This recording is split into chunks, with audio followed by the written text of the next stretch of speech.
Dr. Libuson for inviting me. Although supposed to be our guest of honor speaker is the Honorable Secretary Gilberto Teodoro Jr. Pero sabi niya, i-represent ko na siya dito. So it's really an honor and privilege to represent him on this very important occasion. And sabi ko, kailangan medyo maki-blend ako sa Girl Scouts. Kaya po naka-green ako. Tapos kanina, yung payong blue, hindi, palitan mo ng green. Kaya ayaw ko green. Ulan. So, ganyan po kamahal ang Girl Scouts of the Philippines. Opo, palakpakan natin sila. Nagsimula akong maging Cub Scout, and then Boy Scout, and I spent 4 years sa PMT. PMT pa nung araw. Karamihan sa inyo, hindi pa pinapanganak, hindi nyo alam kung ano yung PMT. And then I spent 1 year sa ROTC before I joined PMA for 4 years. So, ganun kahaba yung aking but anyway, distinguished guests, may mga veterans na nandito, other officials, ladies and gentlemen, good afternoon. Napakahalagang okasyon ito, and it gives me great pleasure to be here with you and represent the Secretary of National Defense as we gather with pride, reverence, and gratitude in unveiling the commemorative marker in honor of a true patriot, a trailblazer, and a national heroine, Mrs. Josefa Llanes Escoda. Well, it cannot be denied that Josefa Llanes Escoda was a prominent figure in the fight for women's rights in the Philippines. Alam na mga kaanak niya ito. And as the founder of the Girl Scouts of the Philippines, she dedicated her life to empowering the youth, instilling in them values of leadership, service, and nation building, which is a very important aspect in our life as citizens of this republic. Ang kanyang kwento ay higit pa sa advokasya at edukasyon. Sa madilim na panahon ng kadiliman ng pananakop ng mga Hapon o Hapones, ipinamalas po ni Ginang Escoda ang pambihirang katapangan at katatagan. Inialay niya kanyang sariling buhay upang iligtas at tulungan ang napakaraming mga biktima ng kalupitan ng lipunan. At sa panahong pinipigilan ng takot ang karamihan, pinili niyang kumilos ng may habag at katapangan.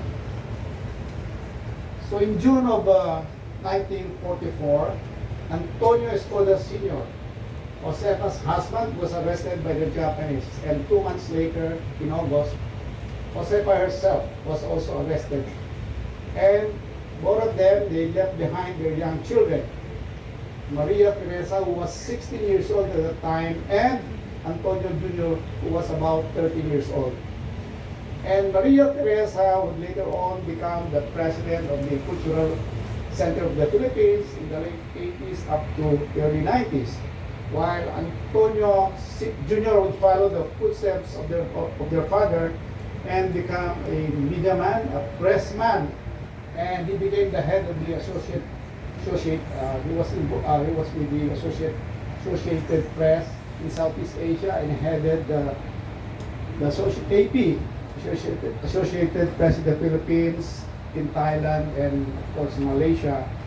And in an article published in positivelyfilipino.com by the La Salle University history professor Jose Victor Z. Torres, he described that on the moment of her arrest in 1944, Josefa instructed Maria Teresa to play the piano, not to turn around no matter what.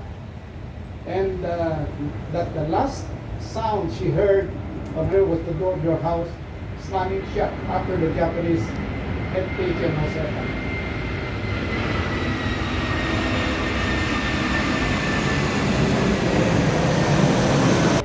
And history tells us that she was tortured and executed, possibly buried in La Loma, or either in La Loma Cemetery or the Manila Chinese Cemetery, places used by the Japanese forces as execution and burial sites for thousands of Filipinos who resisted the Japanese occupation.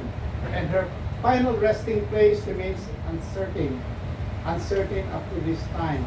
But her legacy is forever engraved in the hearts of the nation. Her legacy lives on forever. And what happened to the Escodas was not an isolated case. And it was one of the many tragedies that beset our countrymen during the war. This marker is not only a tribute to Josefa Llanes Escoda's unwavering courage and patriotism, it is also a powerful reminder to all of us and to generations yet to come of the cost of freedom and the value of service to others. May it stand as an enduring symbol of public education, highlighting the significance of her contributions to women's rights, youth empowerment, and the struggle for our nation's dignity during one of its darkest chapters. So I'd like to extend our heartfelt gratitude to the Girl Scouts of the Philippines and of course for carrying forward the vision and principles of their founder, and to the National Historical Commission of the Philippines for ensuring that the memory of Josefa Llanes Escoda is preserved and honored through this marker.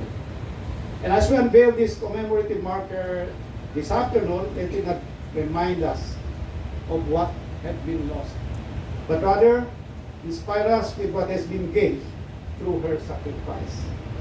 The enduring spirit of courage, service, and love for country. And indeed, this marker is a fitting tribute to her courage, a woman whose life and heroism will forever be remembered in our nation's history. So maraming salamat po for inviting us here, and may the memory of Josefa Llanes Escoda continue to guide us in building a just, free, and compassionate Philippines. Mabuhay po ang Girl Scouts of the Philippines. Mabuhay po ang pamilya ni Ninang Josefa Llanes Escoda. Mabuhay po tayong lahat, and God bless us all. Ika-137 na anibersaryo ng kapanganakan ng magiting na tagapagtaguyod ng Girl Scouts of the Philippines, si Josefa Llanes Escoda. Bilang pagpupugay kay Josefa Llanes Escoda, ating alalahanin ang kanyang mga mabuting gawa at makabuluhang ambag para sa ating bansa. Inaanyayahan ang lahat na magsitayo at makiisa sa pag-awit ng Escoda Memorial Hymn.